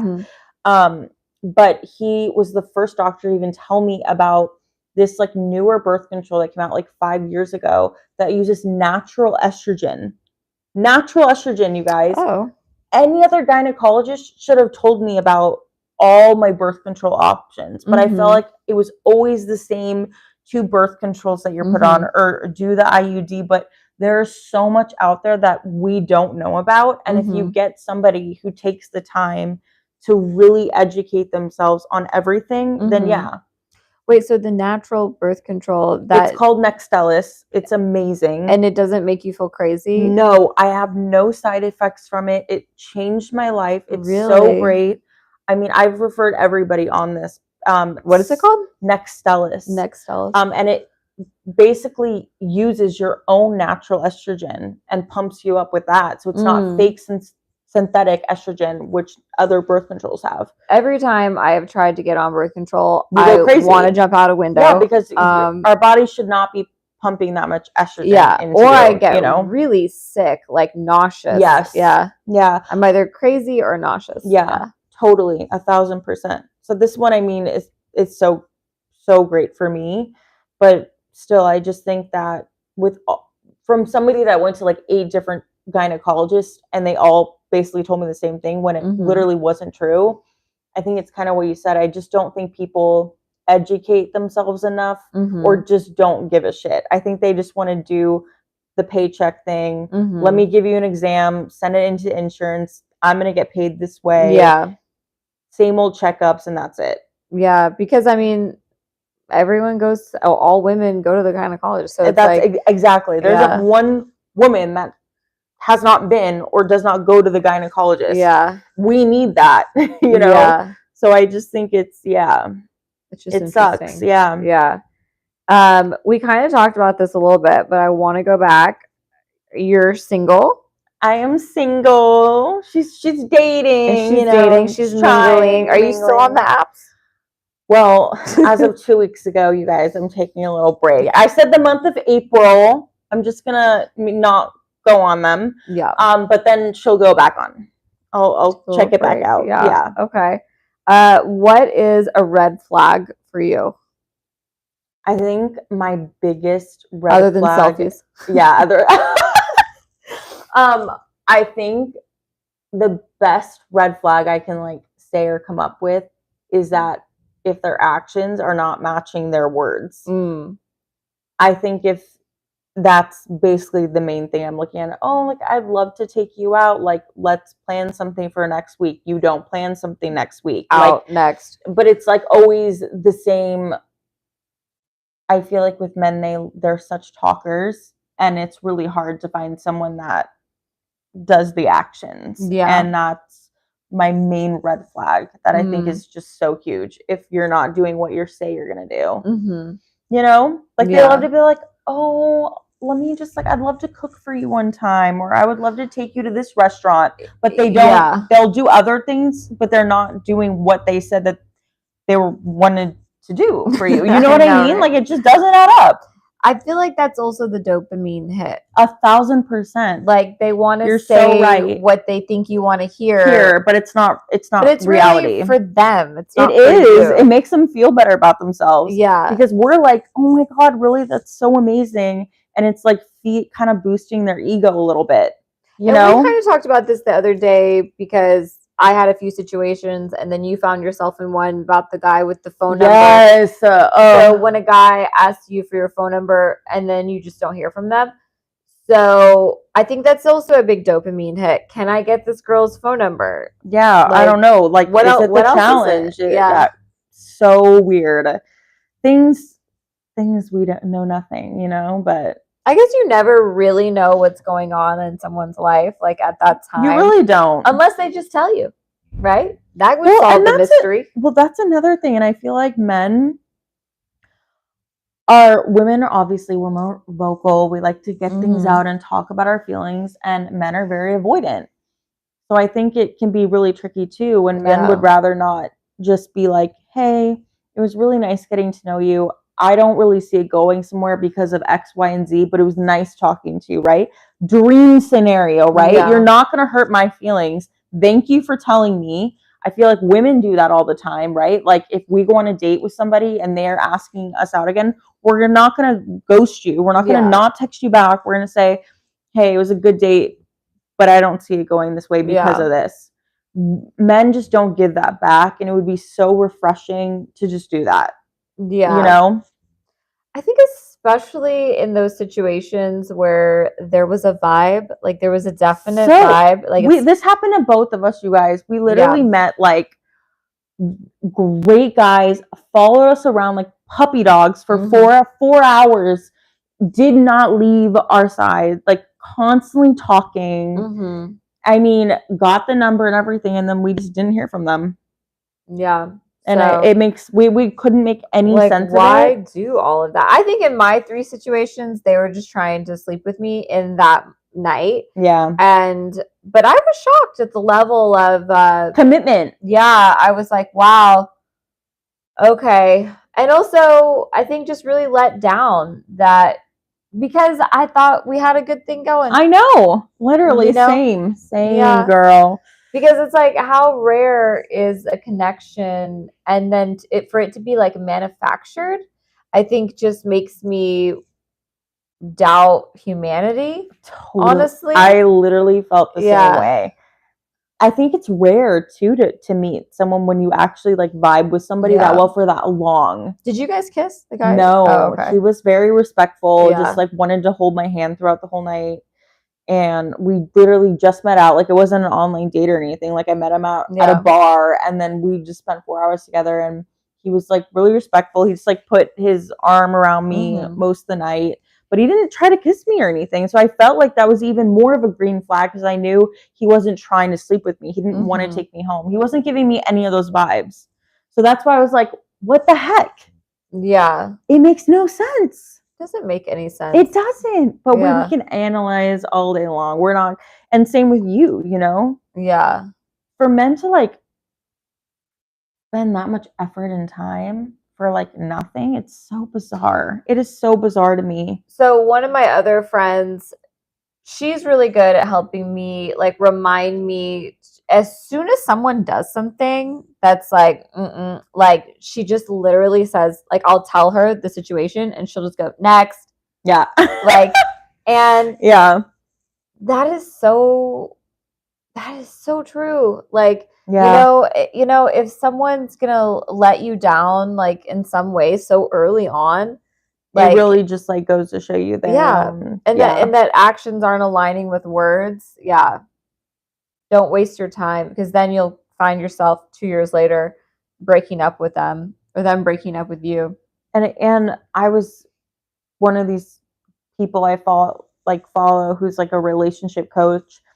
She said the biggest red flag in dating, she said hers. And she says, if you are dating a guy and everything is going so amazing for like months, or like even a month, she said, and then he's like, you know what, like I'm just not ready to settle down yet, I'm not where you're at, or makes up some excuse, and when everything's going so perfect and ends things, she's like, that person will always be back within a couple months, because they didn't find or they're hoping, they're already dating somebody else, she said, guarantee you. Wow.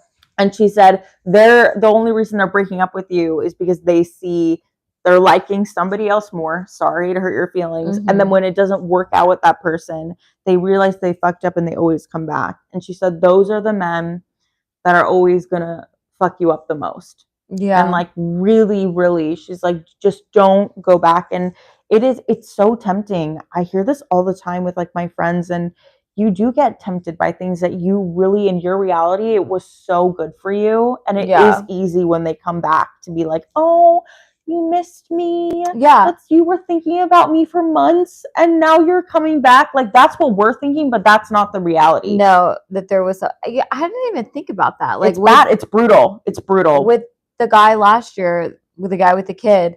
Yes. And like, he kept breaking up with me and then coming that back, literally and happened. then we found out that. Yeah, sorry, you guys know what we're talking about. We know. But wow, I never even thought. And he was so toxic. Yeah. He really, really was. Like, anytime you tell him, like, that is great. He sounds crazy. Honestly. Yeah, he totally love bombed me, and then like said that he couldn't do it. Like, after he love bombed me for like 2 months, and then came back. Because that's what they do. That's what they do when their other connection. They either didn't get what they want, or they realize that you were better. But they're gonna keep screwing you over. Ugh, gross. I hate that. Which sucks because we think about them for like months still. You know, we're like, oh yeah, I wonder how they're doing. Like, we're healthy about it. You know? It's like crazy. No. What is something you struggle with? I feel like a little bit of everything. You a know? little ratatouille. A little bit of everything. Exactly. Being a Disney princess over here, you guys. You know, my normal day-to-day. Being single, adulting, just trying to do your normal things, like getting up and working out and like go to work, do your routine, like, you know, the finance things, make sure your mental health and your anxiety is good, make sure you get a good night's sleep. You know, it's like, I think it's just like being an adult. Yeah. It's hard. It's hard. Yeah. There's a lot. Yeah. Imagine if you had kids. I know. Yeah. I know. Do you want kids?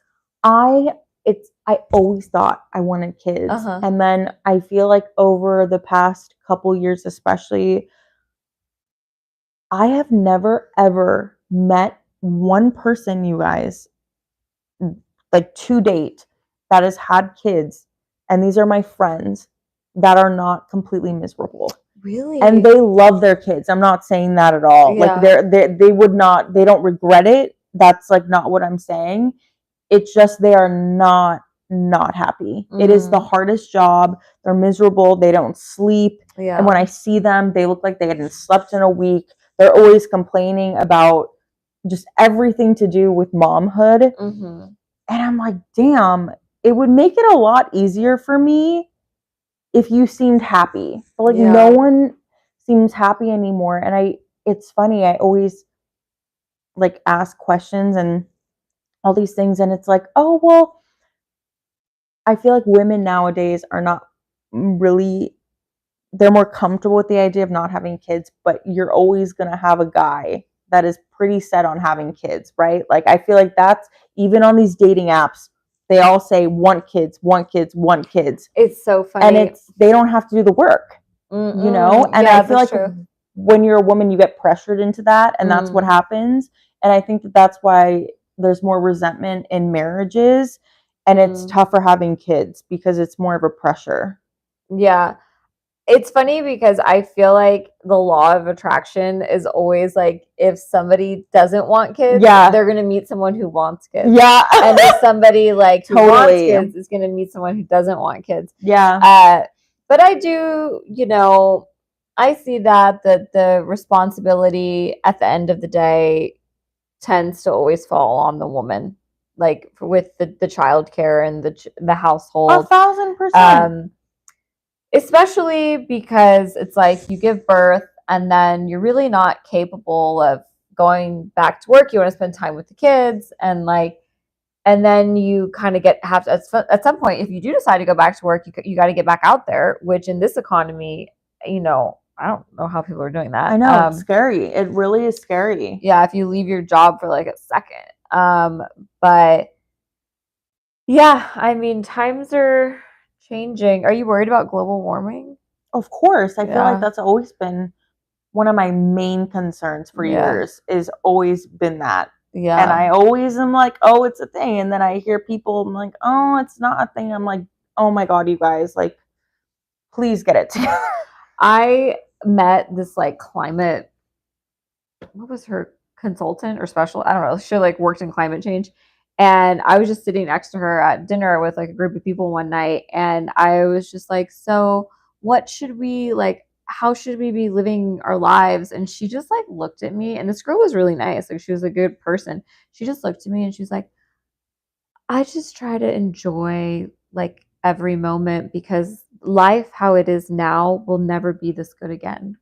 Oh, brutal. And I was like, I would have went home and took a Xanax. I was like, wow. Yeah. Like, but I guess that's the truth. I don't know.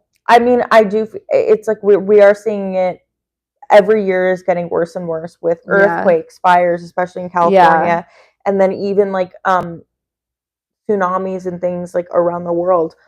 Unfortunately, though, it is something that is like completely out of our hands, and this is a government issue. Yeah. The only way, and it's not like our government even, this has to be like a worldwide government issue that we come together, like just like the pandemic, how the whole world, government, everything came together to fix COVID and come up with solutions. People, I feel like, still are not taking global warming seriously whatsoever, and it's completely out of our hands. Like we can donate, sure, but it's like it needs to be a full thing, and I think it's gonna come to a head, and something bad's gonna happen before. Same with COVID, and same with these things. I feel like something bad always happens, but within like 2 months, people go back to life as normal. I know, it's so bizarre. And it's like, because I really thought with like COVID, things were going to change. And then they kind of went back to how they were before. Like nobody was really thinking about like mass things like that. Yeah. And then with the hurricanes and I mean, I don't know about you, but I watch the news and I see these crazy snowstorms like all year. And I was like, I don't live there, but that seems pretty crazy. Like these blizzards and these highways and these people caught in cars and then like obviously the fires here. I'm just like, guys, like, you know, this is happening pretty frequently. And you know what I noticed is how many people are so avoidant. When it came to videos of the fire, or you see these global warming videos of the polar bears, which is such, guys, polar bears are literally going to be extinct in 10 years. Like it is a thing. It's so bad. And there's videos and they do pop up, but it's like when you talk about these things with people, they can't hear it to protect their own. It makes them very uncomfortable, makes them sad. So therefore they don't want anything to do with it. And I think that's probably the main issue. Yeah. Like same with the fires. People were so like, oh, I can't be bothered because it's really making me sad and I don't, I'm like, get it together. You know what I mean? Well, I think that's where humans are flawed. Totally. Like, 1,000%. Like if humans were going to eventually extinct themselves, like kind of makes sense. Like, you know, how it got to this place. Yeah.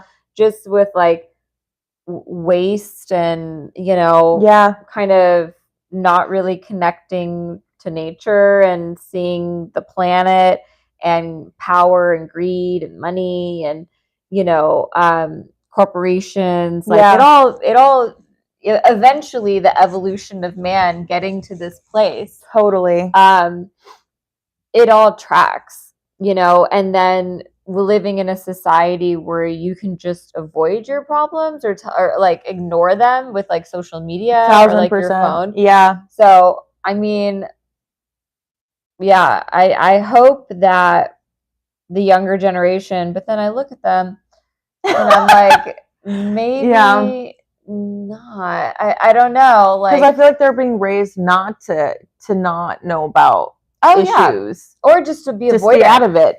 Literally to be avoidant. But also they're avoidant because their social skills are off. Yeah. So they avoid conflict and they don't know how to like feel. But anyway. And then you think about that when you get asked if you want kids. And then you tell people, oh, I don't know if I want to raise a kid in this environment. And then you kind of get shit on for that. I hear it all the time. People judge you for saying that, but it's literally the truth, and it is what women think about now. I always ask my mom, I'm like, was I a good child? And she was like, yeah. Like I didn't really like cry or anything like that. But then I feel like with my mom, we were always together, and I know you have a really close relationship with your mom. I do. But you have 2 sisters? I do. So 3 girls? Yeah. And then is everyone as close to the mom as you are?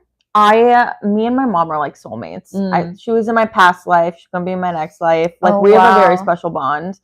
I'm definitely my mom's favorite, but they all have such a special relationship, and my whole family's very, very, very close. Yeah. I do just think I'm a little bit up there. Are you the youngest? I'm the middle. Oh, interesting. Mm-hmm.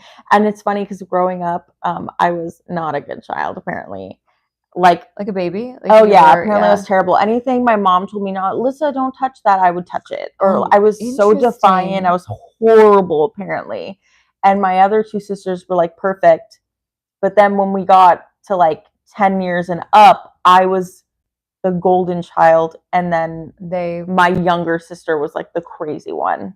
Oh, interesting. Like, her in her teenage years was like, she was crazy. Yeah, and you were not like that when you were no. I was like the best child. You know what it was? Because I told my mom everything, and my mom always gave me a safe space to do so. Oh, that's nice. She was like, I remember I wanted to go to a party, like my first party. I was like a teenager, and she was like, okay, if you're gonna drink, just please let me pick you up.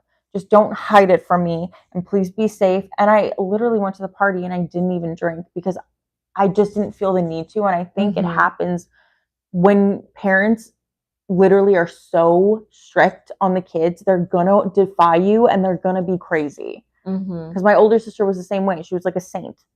So I will say I can relate to that because my mom was super strict growing up. And to this day, my mom has always said, tell me everything. But I never felt like it was safe to tell her everything because I feel like she would freak out. Yes. Or get really mad at you. If you're like, oh, mom, I drank tonight. It would be like, you're grounded. Yeah. So totally. I do think that, how did your mom do that? Like, not get mad at you or judge you? Or do you think that's just her personality? Have you ever seen Gilmore Girls?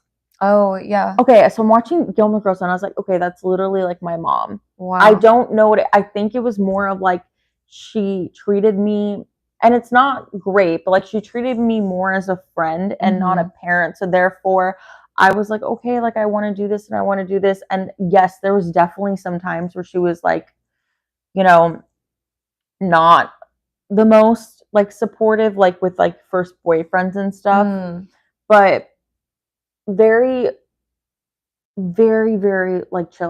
But even then, so even when she would get upset, it wasn't anything that I ever lied to her about. Like, I told her everything. Wow. Yeah, it just was never an issue. Wait, so you told her about like having sex and stuff? 1,000%. I was like, really? Mom, I think I'm like ready to have sex. And she was like, okay, this is what we need to do. I'm going to put you on birth control. She's like, you just have to promise me you can't have sex for a month once we get you on the pill. Wow. She was like that type of person, because then imagine me not having that, you guys. Like, what if I would have ended up pregnant, or like trusted a condom and not knowing what the hell I'm doing? Or like, do you know what I mean? Like, it's just, yes, it sucks, but every child is going to have sex at one point. Yeah. Everyone's going to get drunk at one point. Like, everyone's going to do bad decisions. It's just better, I feel like, to have that. That's what I personally, the technique I would use on mine, because the reason my younger sister had a hard time is because my younger sister lied to my mom about everything. Why didn't she tell her the truth? Why? Like, we just had no idea. And they would fight like crazy. And my sister was like so defiant, was always the one like going to like just doing crazy ass things. Like, she was the one that like at like 20 years old had to like go study abroad in London for like 6 months. Like, just crazy stuff. Yeah. And they would always fight, but Ivana like lied about everything. And we still like, I'll talk to her about it today. I'm like, I don't know. It's just like, Mom, we just didn't have that relationship. But like, me and Alexa are convinced it's just, she just didn't give her, Ivana I think she just didn't have that trust there for some reason. To tell her the truth. Yeah. Even though she knew it was going to be like fine, because me and Alexa were fine. Maybe it was just her personality. And it could have been that too. It literally could have just been, they both are Leos. So it could have been the mom and her. Yes. Yeah. So it could have definitely been like a personality clash for sure. you know? Yeah. Wow, that's crazy. But so you and your mom have a close relationship. What are your female friendships like right now? Like in general, how would you rate them? I've like always been this type of like person. I feel like friends come and go, like families kind of forever. So it's always been like my mentality. So I feel like I've never been the type of person that needs a million friends. I would rather have like a core group of girlfriends that I like are my ride or dies that I trust than like 100 fake friends. Yeah. A lot of people in LA love that shit and like love giving their time to people like that. I hate it. Yeah. I don't have the energy for it. I don't have the space for it. Yeah. I'm also too sensitive for it, you know? So I have like a really great, I would say just like for like 10 plus years now, kind of like the same girlfriends who I really just like trust and a part of my life. And like I feel like I'm really blessed. Like I'm very professional with clients too. I was just talking to my client yesterday who I hang out with, who's a friend of mine. And over like 10 years, I've only hung out and called friends like of my clients, like maybe 4 or 5 of them. I really don't let clients, even if I really vibe with them. Yeah. But there's like sometimes where you just like meet people and you're just like friends. Like obviously I consider you one of my friends for sure. Yeah. Totally would like tell you and like I don't trust think you I've ever hung out with like anyone. Like we have mutual friends though. So the thing is like we see each other a lot like out at things, which then you become friends like outside of 1,000% salon setting. Yeah. Yeah. Yeah. Exactly. Or like go to your events. Yeah. Like your book signing was so great. Oh, that was fun. So fun. That was like honestly more people came to that than anyone has ever. That was stacked, you guys. There's so many people like, there. When I have a birthday in LA, because it's in August, people are always like on vacation, on doing like, shit. Yeah. Like nobody's there. I was like, wow, this is the most people I've ever had at an event. But I'm happy. And people are like flaky too. Oh yeah. I think that's like my main thing with friendships. That is my number one quality in a friendship is if you are reliable. Yeah. I pride if we make dinner plans, I'm not gonna fuck with you if you cancel. Like if we just over anything, you need to be a reliable person because then I know if I'm going through something that I know you're going to be like reliable with my feelings and making time with me and checking in on me because you're a reliable person. And a lot of people aren't reliable. No. You know? Yeah. One time there was this girl I was working with and I thought we were like finally hitting it off like a year later after working together. And she finally asked me if I wanted to go hang out, like get dinner. Then I was so excited because I wasn't really working with a lot of people at this job. And so we made plans and then like I think like day of like 2 hours before something she canceled and she was like, I'm just like not feeling well. I don't 2 hours before. Yeah. And then like no. And then I looked at her Instagram and I saw she went out with another girl to dinner. No. Yeah. No way. Yeah. And I was just did you call her out on it? No. Oh, I would have. If I would have saw her the next day. I'm like really bad like that. I'm a little shady. I'm like, how was your night last night? I saw you went out. Oh my God, I wish I could do that. I totally would have done that. I'm like 1,000%. They need call them out on her shit. Yeah. Oh, I totally would have said something. Yeah, but I was just like, or I would have. You know what I would have done? I would have commented. Even hide the story. I would have commented on the story, you guys. Yeah. Been like, I hope you're having a great night with like a heart emoji or some shit. But to me, that just means that like she just does not care like about me. Yeah. At all. Yeah. Like, yeah. That is true. Like then I don't want to really be friends with her. What are you at with friendships? So you know that I had like a big friend group change a few years ago. Yeah. And I was fortunate, like I had a few months of like just not having friends for a while. And then I met a girl. I met a girl at a birthday party and she invited me to her house for Christmas, I think. That's nice. And at that party, I met another girl who she was friends with. And then that girl has introduced me to so many women. That's amazing. And so that's so great. I was like friendless for a few months there, dark times, because I was also going through a breakup. But then so hard when that happens. I met these people and they've just become my friends. And I feel like we really connected too, like in the last 2 years, like around when all of that was happening. But I guess it's like cyclical, but like I want to have long lasting friendship, but I'm kind of like, as I get older, like kind of same thing as you, like I'm not going to force anything. Like, you know, that girl who cheated on me and went out with the other girl, it's like that I'm not going to pursue that, you know. 1,000%. I feel like people are so stuck on, oh, I grew up with this person. I'm like, I think that that's so great for you, but I feel like you guys kind of secretly, like the White Lotus, you guys. Oh, anyone's watching the White Lotus, that friend group you got going on there, that they grew up with each other. It's like fake ass friends. I see it all the time. Like 100%. I don't want that energy in my life at all. You don't know how many girls I've had to break up with, like friend wise, but I actually totally had a conversation with them and we talked, and like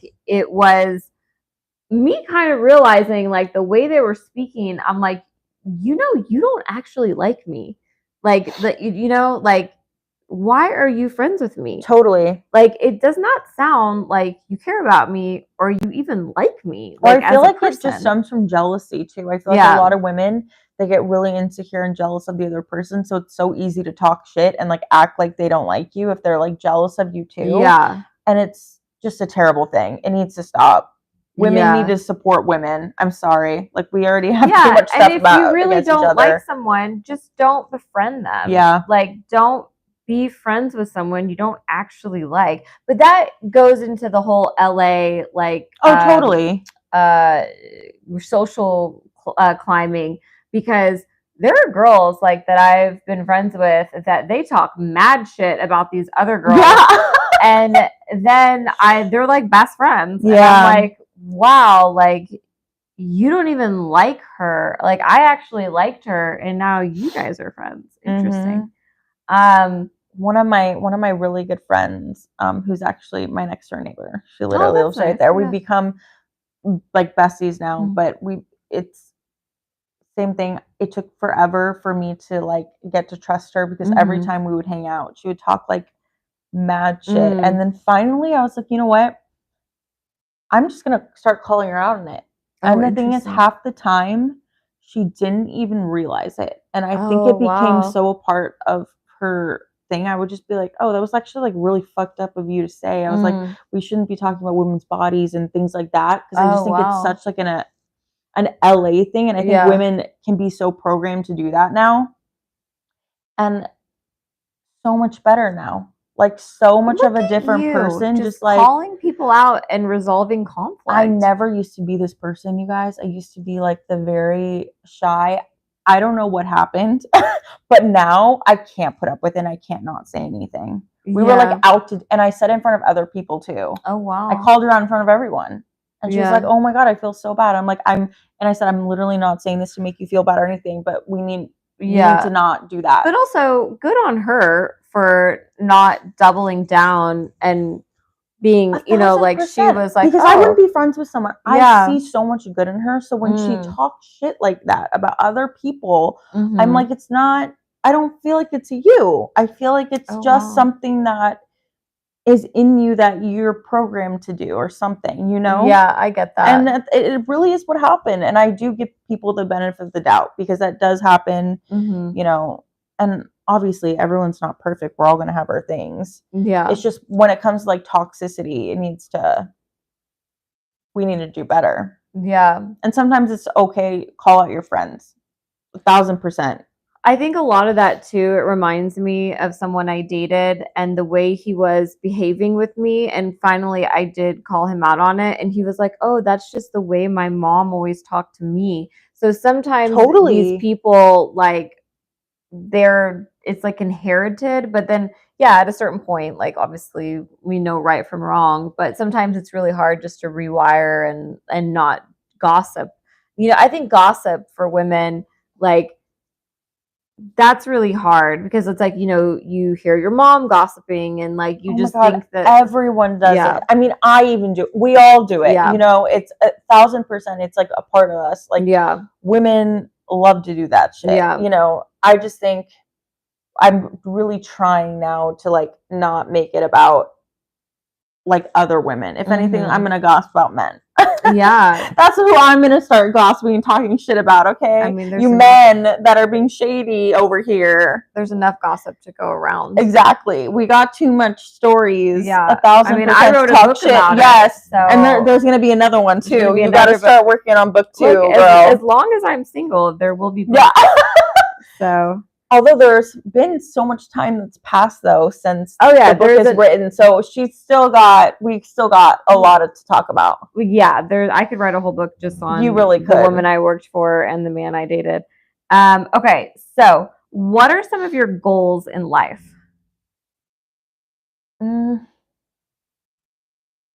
That's a hard one because I feel like I struggle with future stuff. I feel like I'm such like a try to like really focus on my day to day.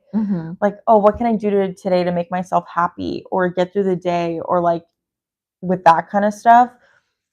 So like future stuff, it's tricky because I'm also just like, oh, I'd love to say like I would love to like meet my forever person too. All these like unknown things too. Sometimes I get nervous, so I put it out there too much, it won't happen. You know, like I get kind of skeptical on that stuff too. But I would love to like, I think main things is travel for sure. I want to see a lot of the world. That would be great. I would love to meet my forever person. And I just want to be like the best version of myself that I can possibly be. I want to be the happiest. I want to be the most fit. I want to be the most like healthy and version of myself. I think that's like the main thing for sure. Health. Yeah, like all around physical, mental. I just want to keep being a better version of myself. Yeah. You know, evolving. Yeah, in like a really good way. Yeah. You know, I think that's a good goal to have. Yeah. I mean, because from there, a lot of other things will happen. follow. Like good things will happen. Yeah. What about you? What's a goal in my life? I feel like you have a lot. So many things, like creative stuff. Yeah. I mean, I feel like for me, I know that, you know, I want to be successful. Like I want something that I did, that I created, to have some level of success. But your book has so much success though. I mean, I feel like, you know, I still had to self-publish the book. I couldn't get a publisher to publish it. So it's all on me to kind of like promote the book and get copies sold, and which like I can try and do. Like that's not a problem. But it would be nice if like it got written up about, like, or it got like in the hands of someone who could maybe help it to get wider known, or it gets developed into a TV show, or like, you know, because I think for me, it's like I've been out in LA for 16 going on 17 years, and I've had some level of success as an actor, but not really. And I would just want something that I did to like a creative project to really like blow up.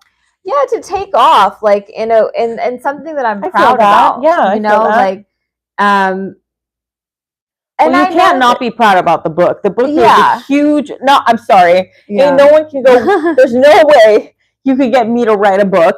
A lot of people could not write a book, let alone like a very good book. So I mean, you should be like beyond proud of yourself. But I get what you mean. We always want to take it to the next level. Yeah, and I know that like happiness does not exist at that next level.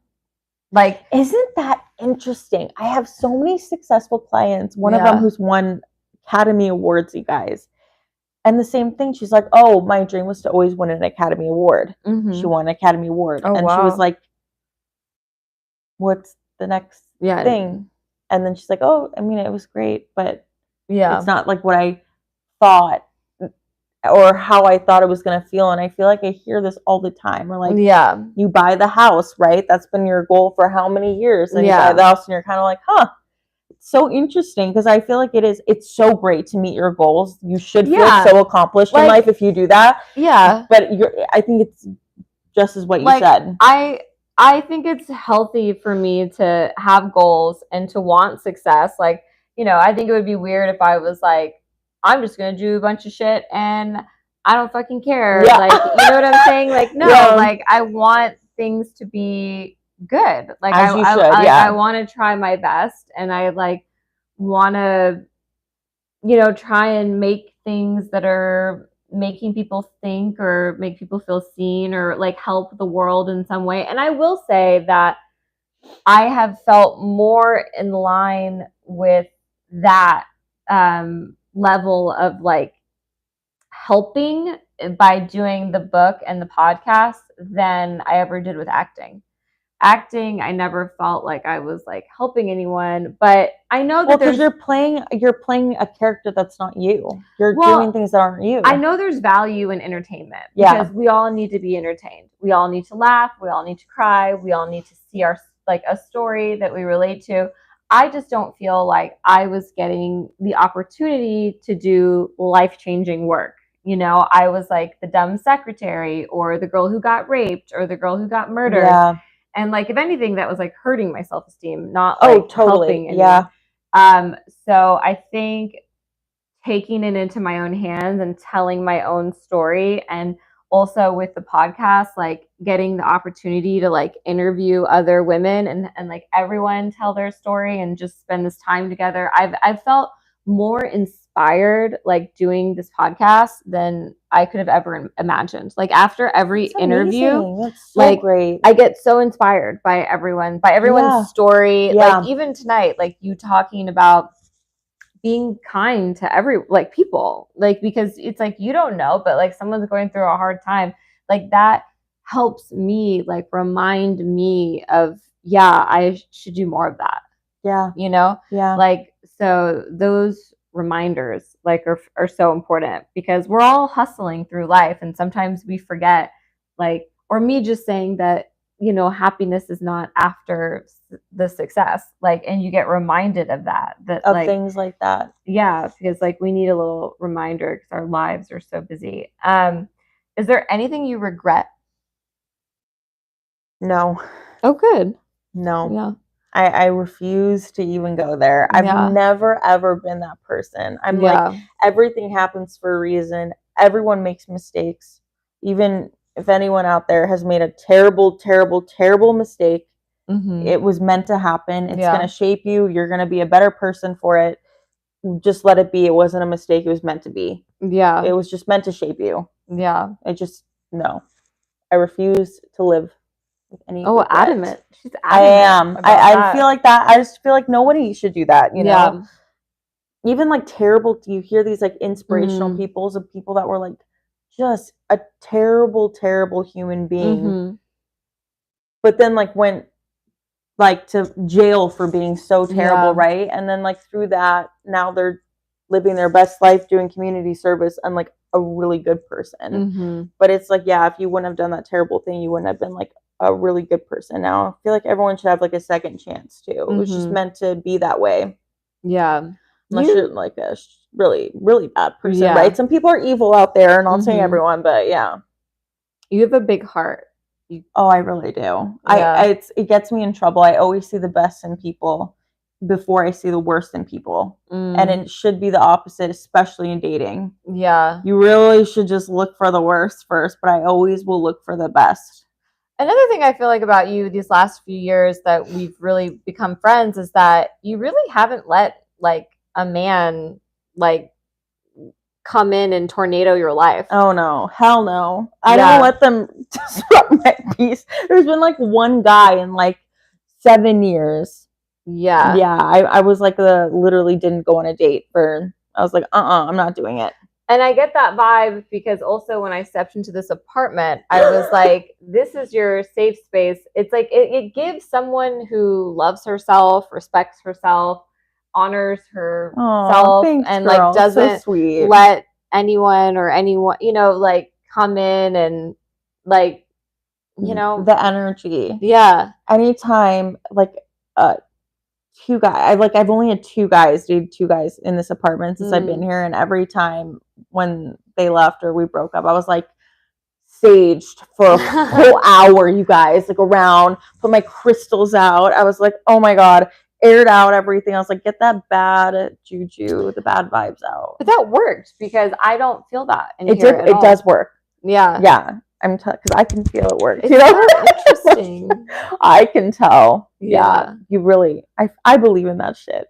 I'm totally. It's so interesting. Okay, there's just a few questions from Instagram. One of them is, what inspired you to become a hairstylist and what keeps you inspired? I love this question. I feel like at a very young age, there was just something about like making somebody feel more beautiful.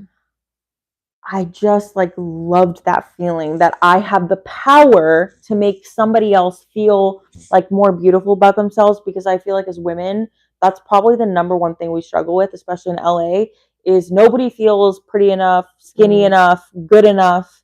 And the fact that I was able to like help or still be able to do that, and I see women look at themselves in the mirror and I just see them light up and they feel so much better. I was like, that's like the most amazing gift.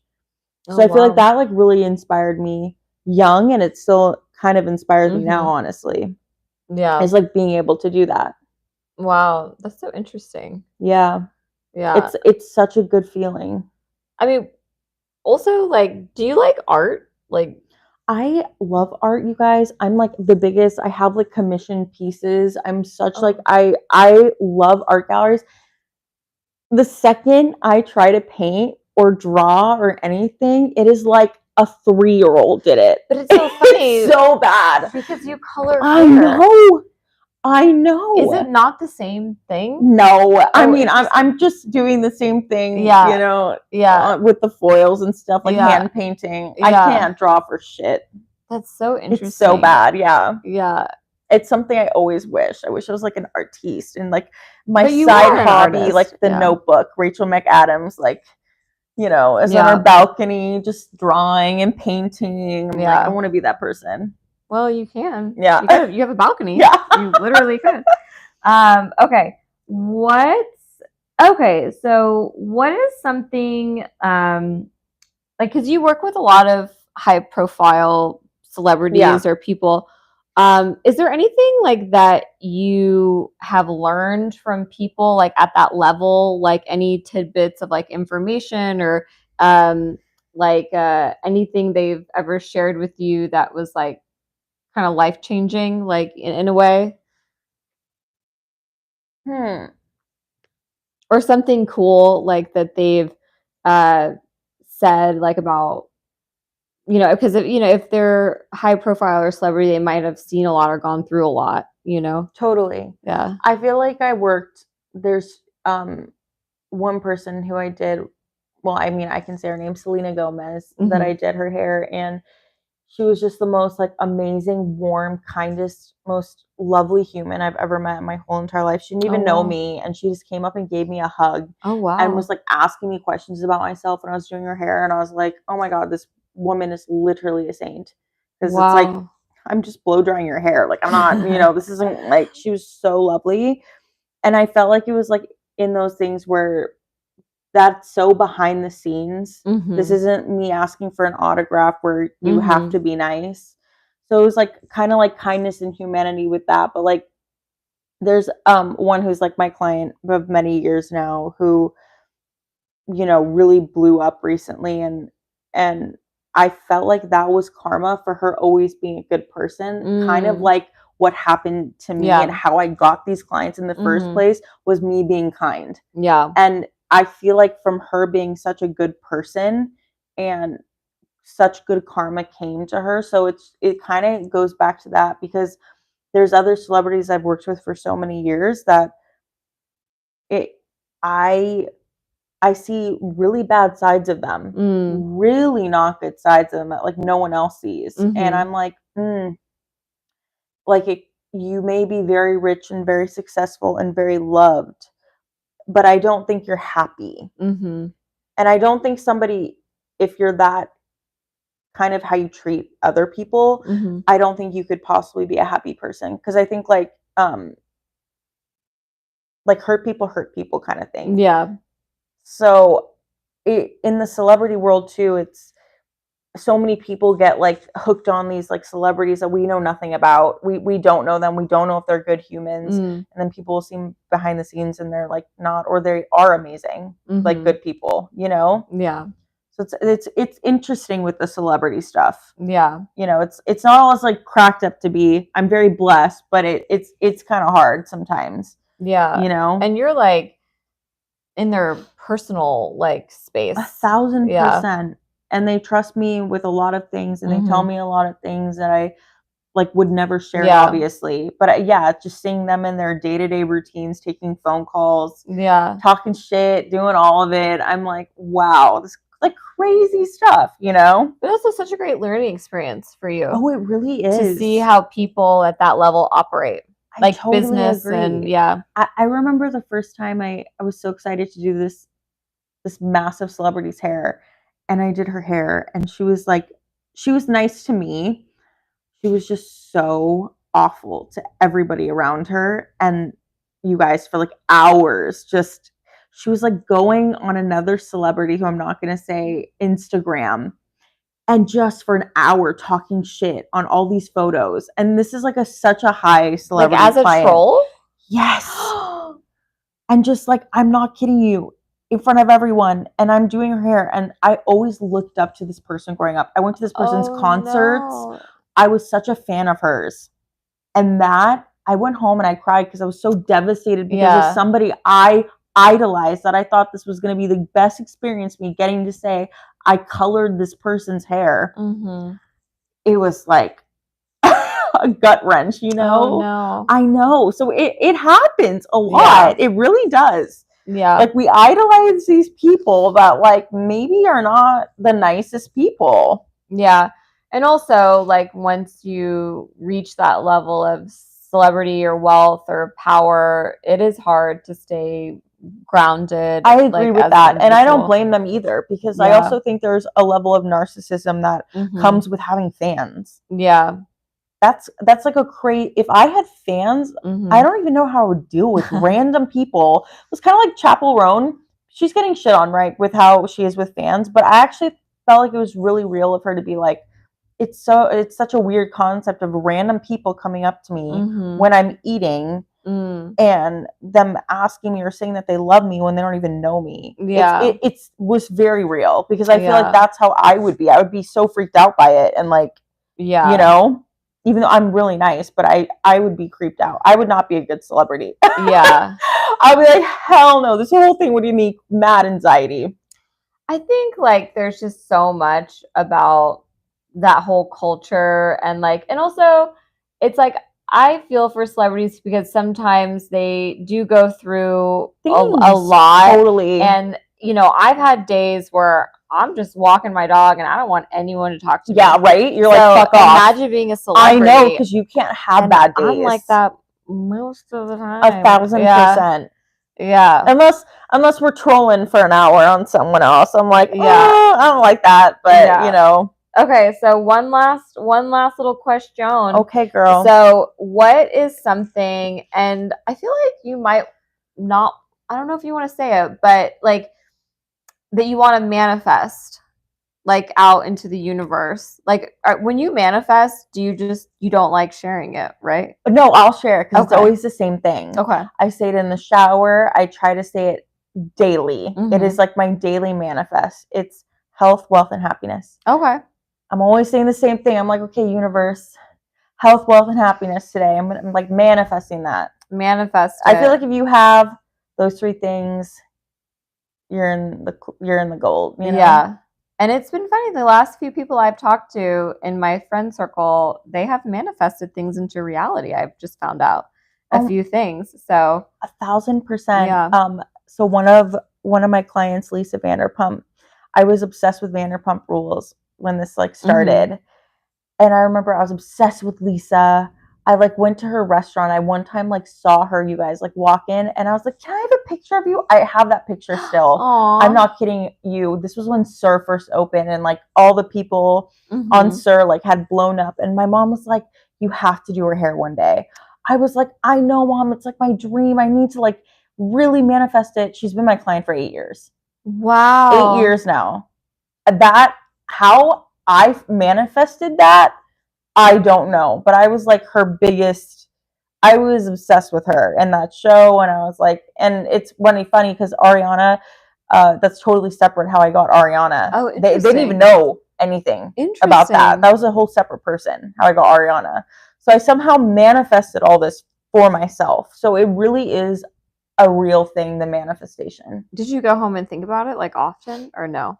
I just feel like every time I watched the show, I was like, it would be like a dream of mine to do her hair. She's so cool. You know, this was like in her height. Yeah. You know? Wow. Yeah. I mean, you're a powerful person.